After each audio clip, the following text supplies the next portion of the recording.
Word 7, The Fair at Kakava, Part B. Upon the third day suddenly was sighted, borne on a stallion gold-apparelled, an envoy from the Emperor of Byzantium, a herald. By soldiers, royal guards, and secretaries he is surrounded. The trumpets bray, the kettle drums are sounded. Guest unexpected, undesired surprise. From one end to the other of the boundless and brimming plain, the startled crowds are soundless. No murmurs from their frozen clusters rise. And in that utter and uneasy silence, from a rocky wall, there thundered loudly the herald's call. O gypsy folk, the king, whom God protects, sends this command. The time has come to end your wanderings from land to land. Great Pentadactylon awaits your coming, that mountain with its shining summits and ravines dread, and towering Malevo, whose ridges are flashed with red. The land of Lacedaemon calls for you to fill her empty solitudes again. For you the mountains, and for you the plain. For you Morea's bloodless heart is beating, and you are worthy gypsy folk, O heed her voice entreating. Go there, O gypsies, build you there your city, and cease to roam. Your heads rest on the bosom of a homeland and of a home. And when the urge for war within your heart's destruction's torch shall light, then raise your hammers for your king, beneath his banners and his law, like heroes fight. And should you hunger as before for the lotus lure of your fiddle song, you shall have the Eurotas, whose waters pour with a languorous lay along. Through laurel roses the river streams, as by the banks of a land of dreams. And gypsies, in your newfound youth, your guardian and your shelter shall be that mountain which lifts its crags, its firs, its snows to the distant skies, and it shall guide you and gaze on you with the light of its myriad eyes. His speech he had not finished when I raised a lusty call, and from the step of another rock I spoke to my brothers all.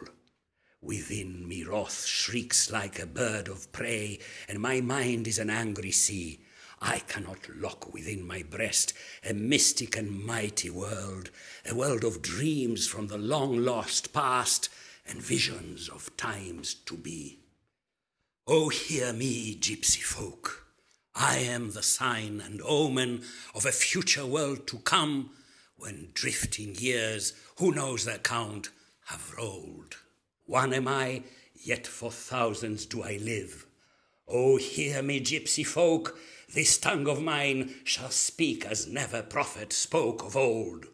Who is he, say, who castles in the clouds would build, and who, through herald's bawling voice, would throw us cities with despotic hand, and dangle shameful hopes before our eyes? Our wanderlust we never shall disown. A curse on every fatherland. Eternal nomads are we, for the towns are strongholds of the vile and the impure, and refuges of mean and cringing bands. The folds are scenes of carnage and of crime, where wolves, dogs, sheep, and shepherds brawl and war. A curse upon all fatherlands. The built-up wall will ever be our foe, the wall which hems the wide horizons in, for in its shade the poison plant prevails. Hypocrisy it shelters, and it slays with mouldering blight the eagles of the mind, and of the heart the tuneful nightingales. There crime a scorpion, not a lion, creeps. The evildoer even is defiled. Like drugged babes the just unheeding doze. Oh, forge the earth anew in molten flame, with taintless virtues and with lofty crimes. Ring on your anvils with brave hammer blows. Leap over every barrier wall. Oh, give to your mule swift soaring wings like those which urge the broomsticks that the witches ride. Unbounded, unpartitioned is the world, and where the spreading continents have end, begins the ocean's tide. Whatever peaks you scale, you ever find that from their summits other peaks are seen and other landscapes beckon from afar. And when you shall have stormed the highest peak, then shall you find, like always, that you stand below the lowest star.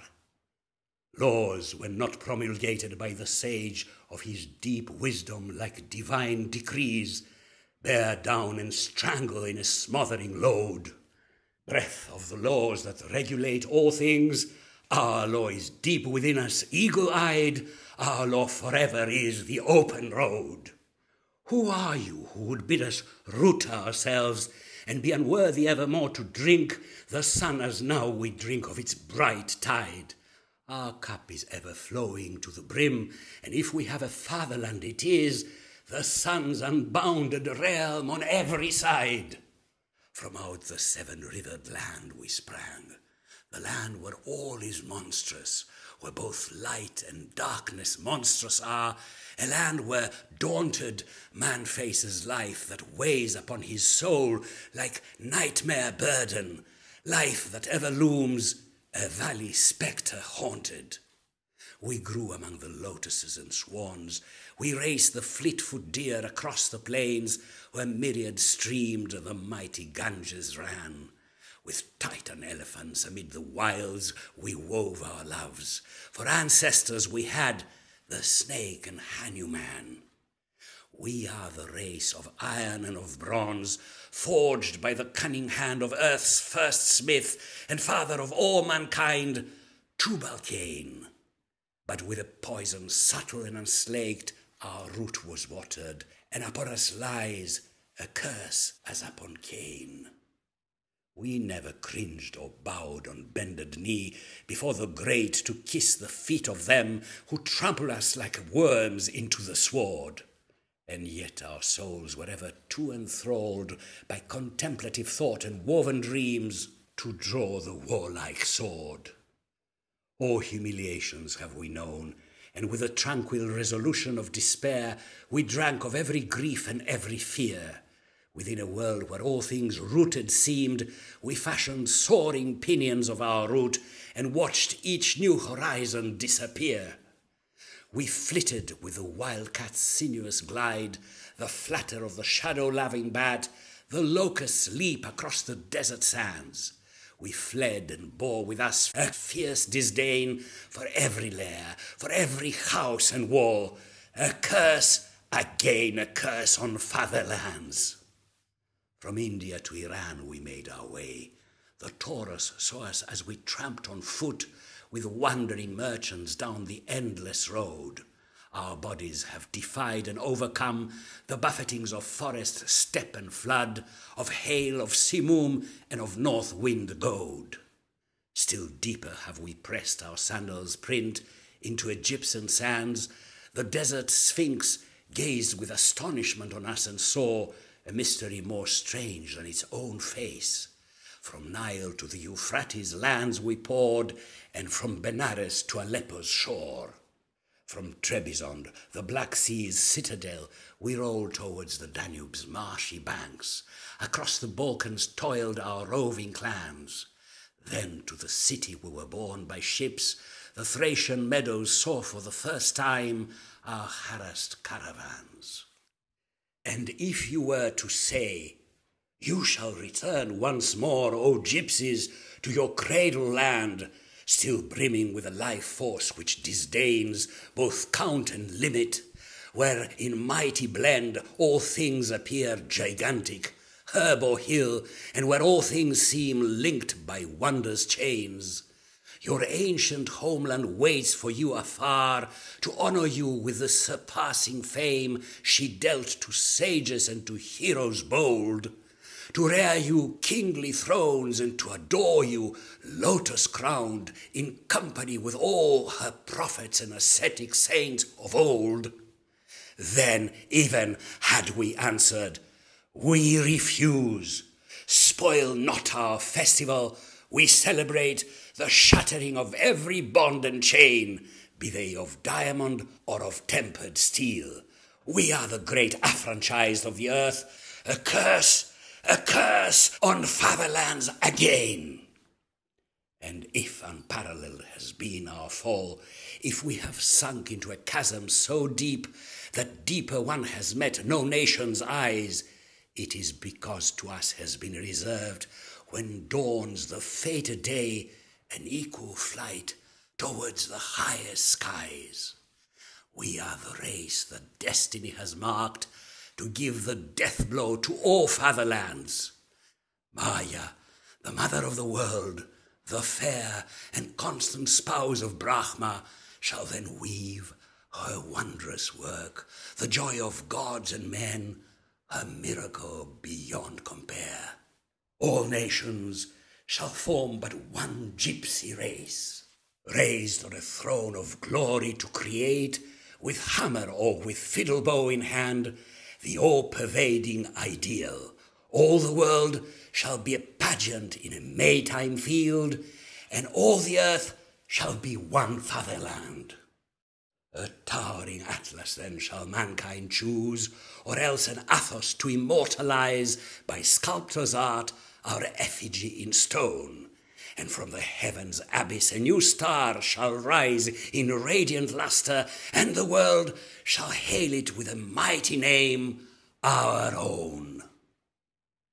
The crowds gave ear to both the speakers. They heard the first one with indifference, they heard the second with amazement.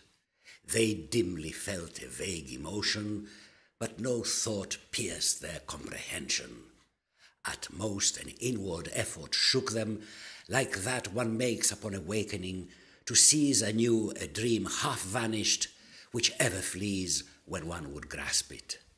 And as when a wild tempest ceases to flail with winds the startled forest, the waiting cloud which hung impatient dissolves to drench with rain the branches, so when at last our rival speeches, upon one side the herald's phrases, and my own words upon the other, had sunk to silence, then the pageant began again, carefree and clamorous, beneath the ardent sun of May, the festival of gay Kakava, the gypsies' only holiday.